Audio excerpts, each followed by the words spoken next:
مولانا سید محمد یونس رضوی جارچوی۔ مولانا سید محمد یونس رضوی قبلہ جارچوی ابن سید محمد یوسف رضوی جارچوی دہلی کی ولادت تقریباً سن 1331 ہجری بمطابق سن 1911 عیسوی میں سرزمین جارچا سادات پر ہوئی۔ مولانا کی ابتدائی تعلیم ان کے وطن جارچا سادات میں انجام پائی۔ اس کے بعد شہر لکھنؤ میں رہ کر تعلیم حاصل کی اور کچھ عرصے بعد عراق کے لیے عازمی سفر ہوئے اور عراق کی راجدھانی بغداد میں کاظمین کے علاقے میں رہ کر اپنی تعلیم کو آگے بڑھایا۔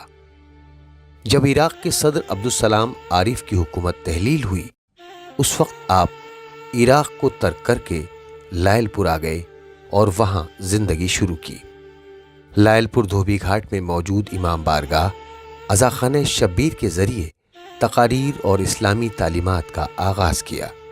آپ تقریباً سن 1947 عیسوی تک برطانوی فوج میں خدمت انجام دیتے رہے اور اس کے ذریعے آپ نے P 114 B peoples colony number 1 Samosa Chowk D ground Faisal آباد میں پلاٹ خریدا۔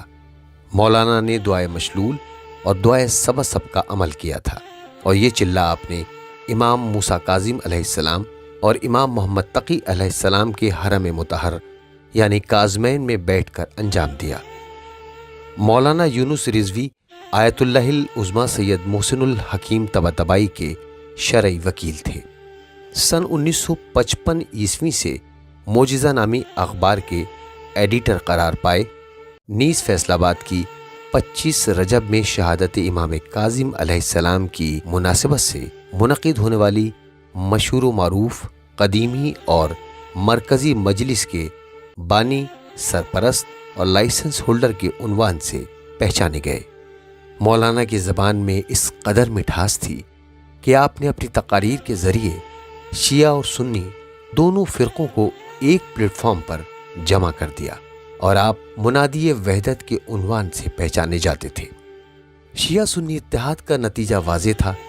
امام کاظم علیہ السلام کی شہادت کی مناسبت سے منعقد ہونے والی عزاداری کے لیے اہل سنت حضرات بھی راضی ہوئے اور انہوں نے عرضی پر دستخط بھی کیے، جس کا سہرا مولانا موصوف کے سر رہا۔ یہ عزاداری آج بھی برقرار ہے، جس کو مولانا یونس صاحب کے بیٹے سید حیدر علی رضوی، سید نجف علی رضوی اور مولانا موصوف کے پوتے انجام دیتے ہیں۔ یہ عزاداری 25 رجب بوقت 9 بجے صبح شروع ہوتی ہے۔ بعد مجلس تابوت امام کاظم علیہ السلام برآمد ہوتا ہے اور تابوت کی ہمراہی میں جلوس کا اہتمام ہوتا ہے۔ مولانا مرحوم کے طے شدہ قوانین کی بنیاد پر آج بھی دوران جلوس نماز ظہرین باجماعت ادا کی جاتی ہے۔ جلوس کے اختتام پر امام کاظم علیہ السلام کے نام سے منسوب دسترخوان، نذر، شربت اور چائے وغیرہ کا معقول انتظام رہتا ہے۔